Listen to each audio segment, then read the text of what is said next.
અમદાવાદમાં 147મી ભગવાન જગન્નાથજીની રથયાત્રાની શરૂઆત થઈ છે ત્યારે ભગવાન જગન્નાથજી નંદી ઘોષ, બલભદ્રજી તલધ્વજ અને બહેન સુભદ્રાજી કલ્પધ્વજ રથમાં સવાર થઈને નગરચર્યાએ નીકળ્યા છે।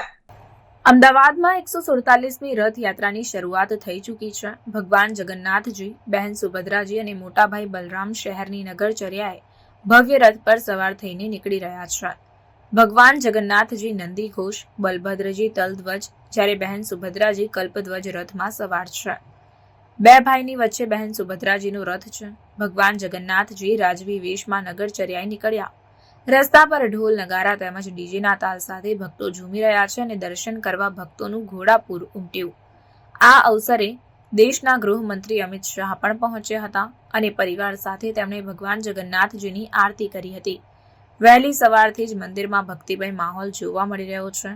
રવિવારનો દિવસ અને રજા હોવાથી અમદાવાદીઓ રથયાત્રામાં માનવ મહેરામણ ઉમટ્યું છે। હાલ રસ્તાની બંને બાજુ ભારે ભીડ જોવા મળી રહી છે। પ્રસાદી લેવા માટે પણ પડાપડી થઈ રહી છે। ત્યારે સમગ્ર રથયાત્રાના રૂટ પર પોલીસની ચાંપતી નજર જોવા મળી રહી છે। સમગ્ર રૂટ પર ડીજી, એડીજી, આઈજી અને ડીઆઈજી કક્ષાના 5 અધિકારીઓ તેમજ 12,600 પોલીસ સહિત 23,600 જવાનો બંદોબસ્તમાં તૈનાત કરાયા છે। અમદાવાદ શહેરમાં ભગવાન શ્રી જગન્નાથની 147મી જે રથયાત્રાનું આયોજન આજરોજ થયેલું છે, એ રથયાત્રાની અંદર અમદાવાદ શહેર પોલીસ દ્વારા ઉપલબ્ધ ટેકનોલોજીનો મહત્તમ ઉપયોગ કરવામાં આવે છે। પોલીસ વાહનો જે રથયાત્રાની અંદર સમાવેશ થયા છે તે સાથે 100 ઉપરાંત ટ્રકો છે। આ તમામ પર જીપીએસ લગાવવામાં આવેલા છે અને તમામ જીપીએસના આધારે રથોનું અને તમામ ટ્રકોનું સાથે સામેલ પોલીસ વાહનોનું અમે ટ્રેકિંગ કરી શકીએ છીએ।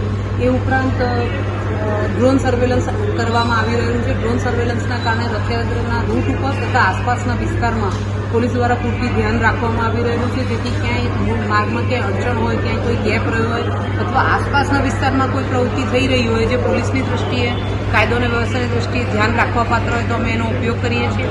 સાથે લાઈવ રથ જે છે એના લોકેશન ક્યાં છે એ પણ અમે લિંક સાથે શેર કરેલી છે। અધિકારીઓને અને નાગરિકોને પણ એના દ્વારા રથના લોકેશન ખ્યાલ આવે એના માટે આ લિંક પણ તમામ જગ્યાએ શેર કરવામાં આવેલી છે। એ ઉપરાંત અમદાવાદ શહેરમાં જે સીસીટીવી કેમેરાનું નેટવર્ક છે એ સીસીટીવી કેમેરાનું નેટવર્કનો અમે ઉપયોગ કરીને રથયાત્રાના સમગ્ર માર્ગ પર પોલીસ દ્વારા ચાંપતી નજર રાખવામાં આવી રહી છે।